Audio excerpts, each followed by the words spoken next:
The police cruiser's spotlight pinned the teenager against the brick wall like a butterfly under glass. Officer Dan Grayson's knuckles whitened around his service weapon as the kid slowly raised his hands, not in surrender, but in weary recognition of a routine he knew too well. "Easy now, Tyrese," Grayson warned, though the boy hadn't moved. The name tasted bitter on his tongue. Just another street kid from the projects, another statistic waiting to happen. Then the boy turned his face into the light, and Grayson saw his own eyes staring back at him. The alley reeked of stale beer and urine, the distant wail of another siren underscoring Grayson's sudden hesitation.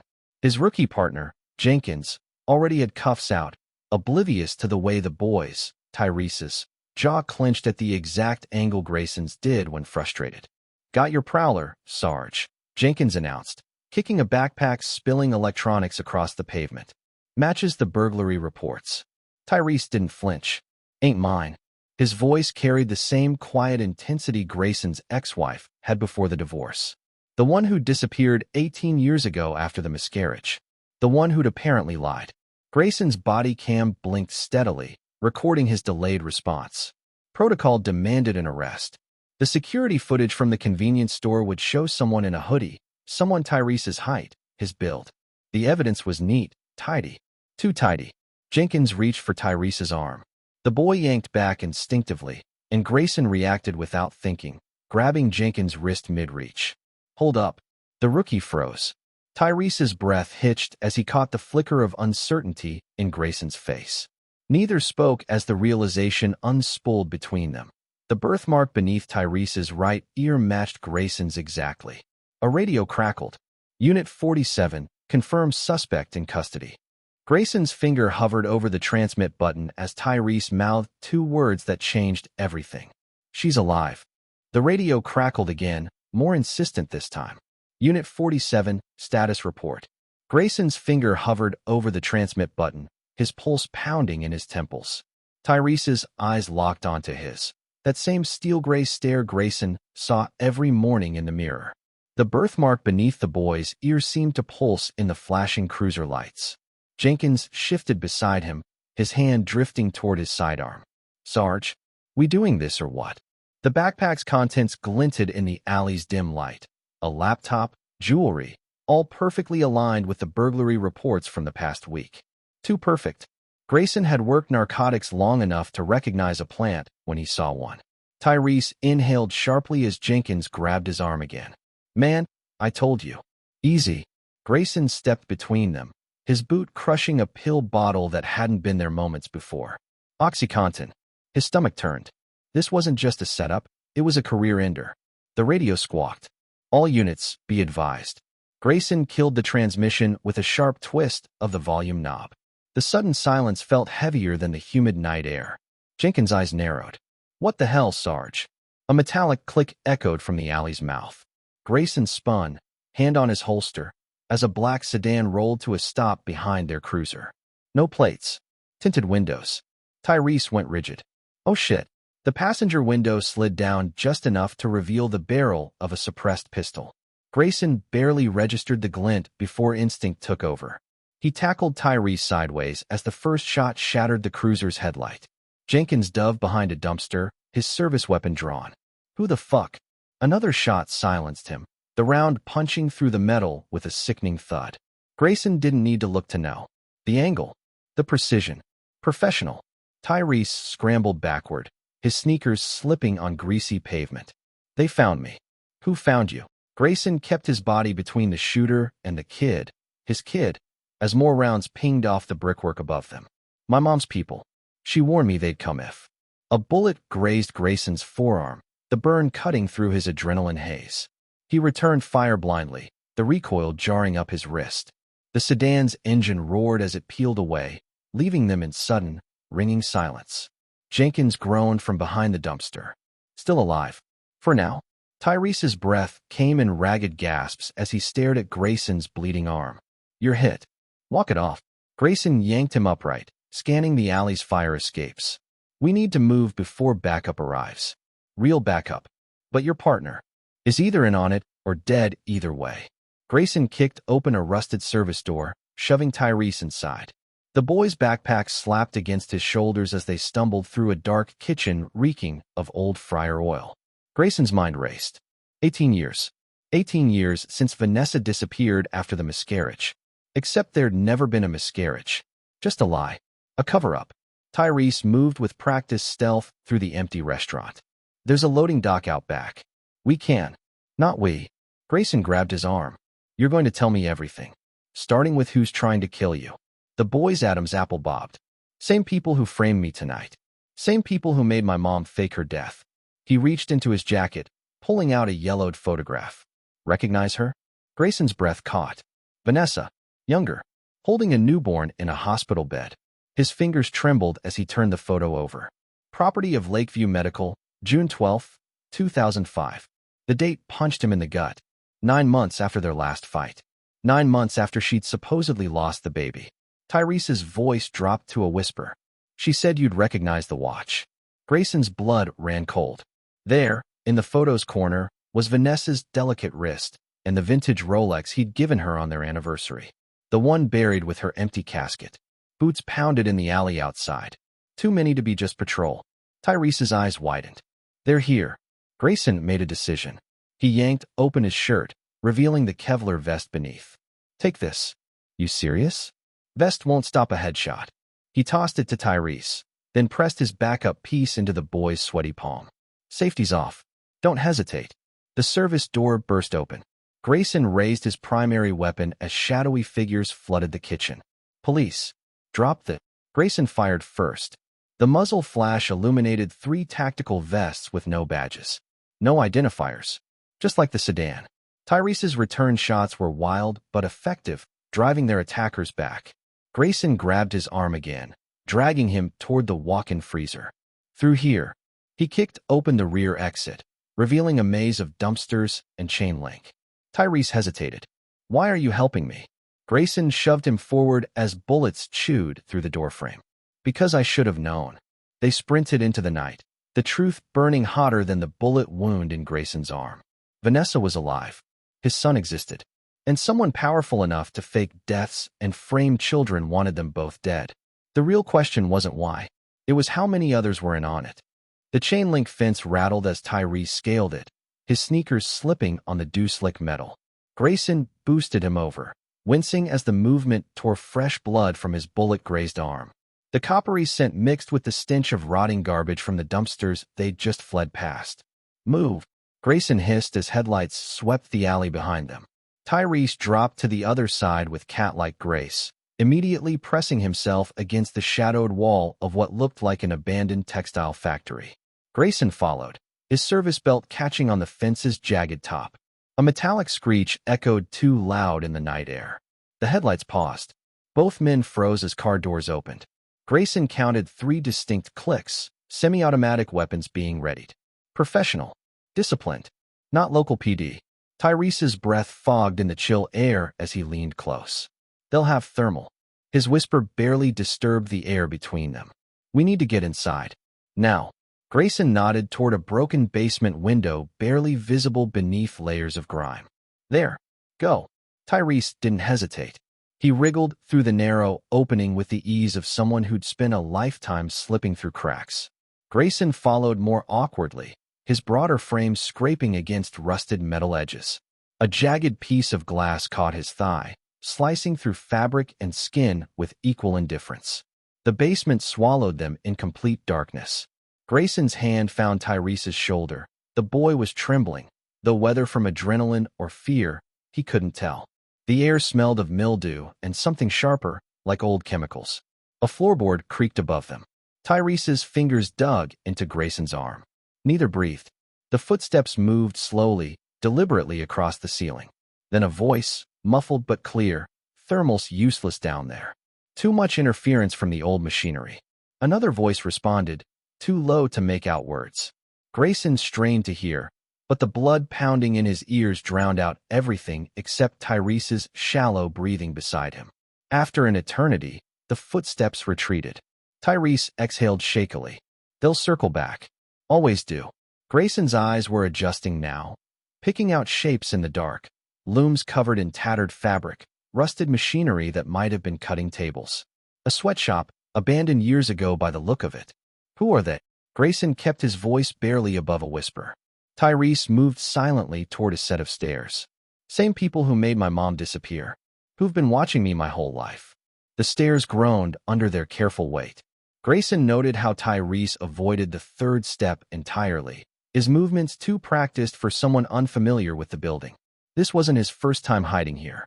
The second floor was marginally brighter, moonlight filtering through broken windows. Tyrese led them to a makeshift nest behind a row of industrial sewing machines. A sleeping bag, bottled water, a laptop with its camera carefully covered. You live here? Grayson couldn't keep the surprise from his voice. Tyrese's smile was grim as he powered up the laptop. Off and on since I was 14. When the foster homes got complicated. The screen flared to life, casting eerie blue light across Tyrese's face. Grayson saw it then. The resemblance went beyond just the eyes.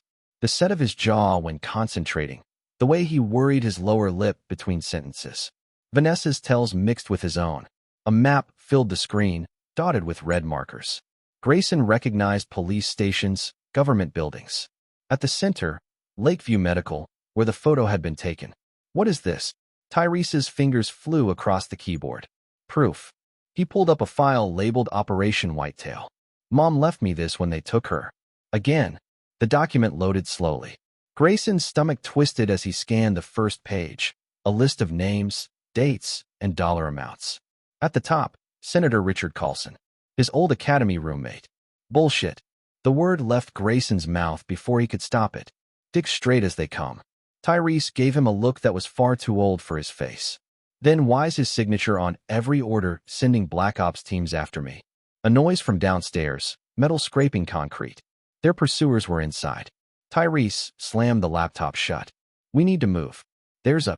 The gunshot shattered the window behind them. Tyrese cried out as glass sprayed across his back. Grayson reacted instinctively, dragging him behind cover as another round punched through a sewing machine with a shower of sparks. Back exit. Tyrese gasped, clutching his bleeding shoulder. Grayson returned fire blindly, buying them seconds. The return volley came too precise, too calculated. These weren't just hired guns, they were military. Possibly spec ops. They stumbled through a maze of abandoned equipment, Grayson's breath coming in ragged gasps. His arm burned where the bullet had grazed him, his thigh sticky with blood from the window. Tyrese moved ahead with desperate purpose, his injured arm hanging limp. The back staircase was barely more than a ladder, rusted and treacherous. Tyrese went up first, his sneakers slipping on the narrow steps. Grayson followed, his service weapon trained downward. A shadow moved in the darkness below. He fired twice. The figure dropped. The roof was a graveyard of broken HVAC units and crumbling brick. The city spread out below them, its lights suddenly feeling miles away. Tyrese collapsed against a vent, his face pale in the moonlight. They'll have the building surrounded, Grayson panted, ejecting his nearly empty magazine. Tyrese reached into his hoodie pocket, producing a burner phone. Not if we give them what they want. Before Grayson could stop him, Tyrese dialed a number from memory. It rang once before a familiar voice answered. Tyrese. The voice was calm, almost paternal. You've been very difficult to find. Grayson's blood ran cold. He'd know that voice anywhere. Chief of Police Daniel Mercer. His boss. His mentor. Tyrese's hand shook, but his voice stayed steady. I have the files. All of them. And now so does he. A pause. Then Mercer's tone shifted, the warmth evaporating. Put Grayson on. Tyrese handed over the phone. Grayson's finger hovered over the speaker button before thinking better of it. He pressed it to his ear.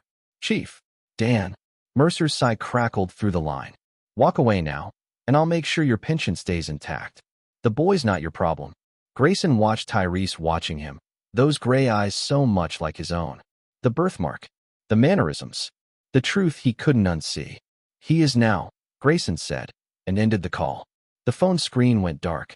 Somewhere below, boots pounded up stairwells. Tyrese pushed himself upright with visible effort.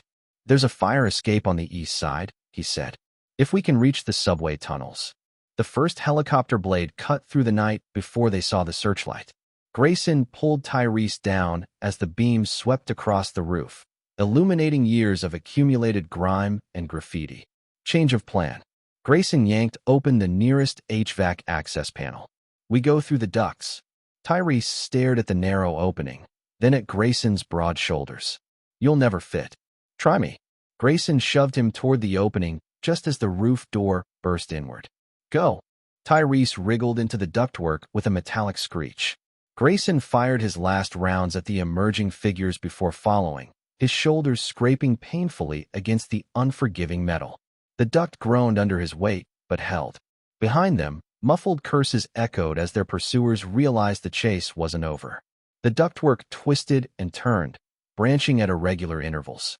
Tyrese moved with purpose, his breathing ragged but his direction certain. Where are we? Service tunnel, Tyrese interrupted. Leads to the old sewer system. They won't follow there. Grayson didn't ask how he knew. The answer was written in every scar on the boys, his sons, knuckles, in the way he navigated darkness like an old friend. The duct opened suddenly into a wider space. Tyrese dropped down with a grunt, Grayson landing heavily beside him. The stench hit immediately, stagnant water, rot, the unmistakable tang of human waste. Tyrese was already moving, his silhouette barely visible in the near-total darkness. This way. The tunnel sloped downward, the concrete slick underfoot. Grayson's boots splashed through unseen puddles, the sound echoing too loudly off the curved walls. Somewhere behind them, metal clanged, their pursuers forcing their way into the ducts. A dim light appeared ahead. Tyrese slowed as they approached what looked like a maintenance alcove. A single bulb flickered above a makeshift bed, a portable charger, and Grayson's breath caught. A framed photo of Vanessa. Tyrese didn't stop. He went straight for a rusted metal panel in the wall, yanking it open to reveal a modern keypad. His fingers flew across the buttons. The wall slid aside with a hiss of hydraulics. Grayson stared at the clean, well-lit corridor beyond. What the hell is this? Tyrese's smile was grim. Mom's insurance policy. The door sealed behind them with a definitive thud. The contrast was jarring. Sterile white walls, fluorescent lighting, the hum of climate control. Like stepping from a sewer into a laboratory. Tyrese leaned against the wall, his shoulder bleeding freely now. Welcome to the real Operation Whitetail. Grayson's gaze traveled down the corridor to the vault-like door at the end. The biometric scanner beside it glowed softly. Only responds to our fingerprints, Tyrese said, pushing off the wall. Hers and mine. And now yours. The implications settled over Grayson like a weight. Vanessa had prepared for this. Had known they might come for her son. For their son. Tyrese's knees buckled suddenly. Grayson caught him before he hit the floor, the boy's blood warm against his chest. Stay with me, Grayson ordered, his voice rougher than he intended. We're not done yet. Tyrese's laugh was weak, but there. Damn right we're not. She left you a message. The vault door seemed to pulse in Grayson's vision. Somewhere beyond it lay answers. About Vanessa, about the conspiracy, about the life stolen from them both. But first they had to survive long enough to reach it. The sound of metal grinding against concrete echoed through the corridor behind them. Their pursuers had found another way in. Tyrese straightened with effort. They'll have cutting torches. Maybe 10 minutes. Grayson hauled his son's arm over his shoulders. Then let's make them count. The biometric scanner glowed an eerie blue as Grayson pressed his thumb against the cold glass. For 3 heartbeats, nothing happened. Then a mechanical voice announced, identity confirmed, and the vault door hissed open with the sound of pressurized seals releasing. Tyrese sagged against him, his breathing shallow. The boy had lost too much blood. Grayson could feel the warm stickiness soaking through his own shirt where Tyrese's injured shoulder pressed against him. Almost there, Grayson murmured, half dragging his son through the doorway. The chamber beyond was nothing like Grayson expected. Instead of a sterile lab or armory, the space resembled a lived-in apartment. A threadbare couch, a hot plate, shelves lined with books and binders. And covering every inch of the far wall, a sprawling web of photographs, newspaper clippings, and red string that made Grayson's pulse stutter. At the center of it all, a recent photo of Vanessa. She stood in shadow, her face partially obscured, but Grayson would recognize the curve of her jaw anywhere. She was alive. After 18 years, she was alive. Tyrese collapsed onto the couch with a groan, his fingers fumbling at a first aid kit tucked beneath it. She said, "You'd know where to look." Grayson stepped closer to the wall, his boots crunching on something. A shattered picture frame. He bent to pick it up, a photo of himself in uniform, taken shortly before Vanessa disappeared. The glass was cracked right across his face. A metallic screech echoed from the corridor. Their pursuers were cutting through. Tyrese struggled to sit up, his hands shaking as he tried to dress his wound. Bottom left drawer. She left you something. Grayson yanked open the indicated drawer. Inside lay a single USB drive and a worn leather journal. He flipped it open to the first page. Vanessa's handwriting, unmistakable even after all these years. Asterisk if you're reading this, Dan, it means they found us. And it means Tyrese trusted you enough to bring you here.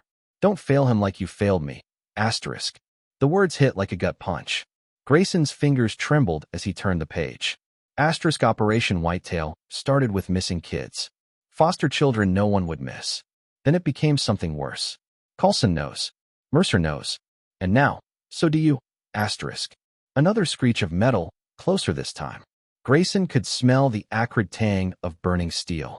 Tyrese coughed, a wet sound that spoke of internal injuries. Laptop, under the couch. Grayson retrieved the device, its surface gritty with dust. The USB drive clicked home, and the screen bloomed to life with a password prompt. Your birthday, Tyrese whispered. Backwards. Grayson input the numbers. The screen changed, displaying a video file labeled for Dan's eyes only. He clicked play. Vanessa's face filled the screen. Older, wearier, but undeniably her. Dan, the recording began. If you're seeing this, I'm probably dead. Grayson's throat tightened. On screen, Vanessa took a shaky breath. They used the foster system, Dan. Hundreds of kids. Testing pharmaceuticals, then other things. When I discovered the records at Lakeview, they gave me a choice, disappear or you die. I chose Tyrese. A loud bang shook the vault door. The metal near the hinges began glowing orange as the cutting torches did their work. The video continued. The journal has everything. Locations, dates, names. Coulson's signature is on every authorization. Mercer handles containment. Vanessa's eyes burned with intensity. Protect our son, Dan. And burn them all. The screen went dark just as the first torch broke through. A narrow beam of light speared into the chamber, followed by the unmistakable sound of a breech charge being set. Tyrese struggled to his feet, clutching his injured shoulder. There's an exit. Through there. He pointed to a ventilation grate in the floor. Grayson hesitated, staring at the journal in his hands. The weight of it, the lives lost, the corruption, the years stolen from them, threatened to crush him. Another charge detonated, blowing a fist-sized hole in the door. A black-gloved hand reached through, fumbling for the manual release. Dad, Tyrese's voice was raw. We have to go now. The word, *dad*, hit Grayson like a live wire. He grabbed the laptop and journal, shoving them into his waistband, then pried up the ventilation grate. The space below was tight, barely wide enough for his shoulders. Tyrese went first, his movements sluggish with blood loss. Grayson followed just as the vault door groaned inward. A gunshot ricocheted off the grate as he pulled it closed above them. The drop was farther than expected. Grayson landed hard on concrete, the impact sending fresh pain through his injured arm. Tyrese was already moving down the narrow tunnel, one hand trailing along the wall for balance. Leads to the storm drains. Then the river. Grayson caught up, gripping his son's elbow to steady him. Where then? Tyrese met his gaze, his pupils dilated with shock and pain. To her. If she's still alive. The tunnel sloped downward, the air growing damper with each step. The sound of rushing water grew louder, masking their footsteps, but also any pursuit. Grayson's mind raced. Coulson, Mercer, the entire police department might be compromised. They had no one to trust. No safe harbor. Tyrese stumbled, his knees buckling. Grayson caught him before he hit the ground, feeling the feverish heat radiating through the boy's hoodie. The shoulder wound was bad, but something else was wrong, something internal. A distant echo of boots on concrete sent a fresh jolt of adrenaline through Grayson. They were still being hunted. Tyrese's breath came in shallow gasps. Leave me. Take the journal too. Not an option, Grayson growled, hauling him upright. The tunnel opened suddenly onto a sheer drop. Below, the city's main storm channel churned with runoff, the water black and swift. A maintenance ladder led down to a narrow walkway. Tyrese's grip on Grayson's arm was weakening. Can't swim. Grayson tightened his hold. You won't have to. The first pursuer emerged from the tunnel just as Grayson kicked the ladder's anchor bolts loose. The metal groaned, then sheared away from the wall with a shriek. They hit the walkway running, the river roaring beside them. Behind, shouts echoed as their hunters found another route down. The walkway ended at a grated outflow pipe. Tyrese collapsed against it, his face ghostly pale.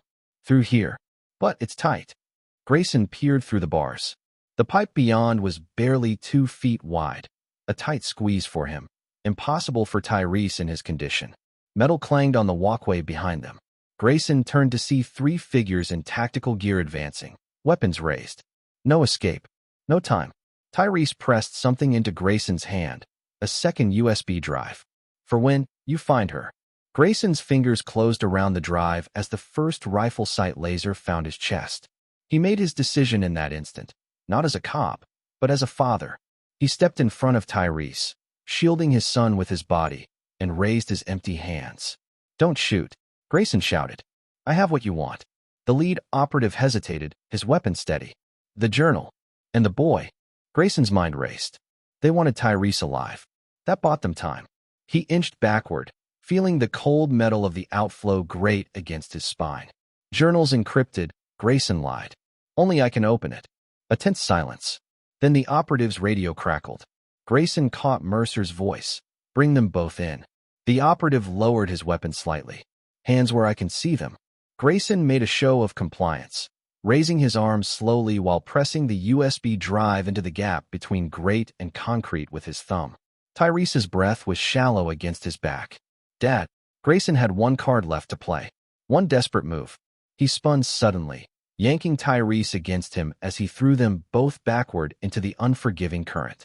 The gunfire was deafening, but the water was faster. It swallowed them whole, the icy blackness tearing Tyrese from his grasp almost immediately.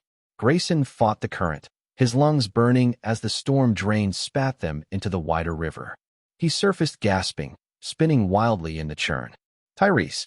A flash of movement downstream, a pale hand breaking the surface. Grayson kicked toward it with everything he had. The river carried them apart. Somewhere in the distance, sirens wailed. And Grayson swam harder than he'd ever swam in his life. The river spat Grayson onto the muddy bank like a piece of discarded trash. He crawled forward on hands and knees, vomiting river water and blood, his body shaking violently from the cold. The city lights shimmered in the distance, impossibly far. Tyrese. His voice was raw, barely audible over the rushing water. No answer. Grayson forced himself to stand, his legs threatening to buckle. The USB drive was still clenched in his fist, the tiny metal edges biting into his palm. He'd lost the journal, lost his gun, nearly lost his son. A groan cut through the night. 20 yards downstream, Tyrese lay half-submerged in the shallows, one arm hooked around a rusted pipe. Grayson stumbled toward him, falling to his knees at his son's side. Tyrese's skin was corpse-pale, his lips tinged blue, but his chest rose and fell. Barely.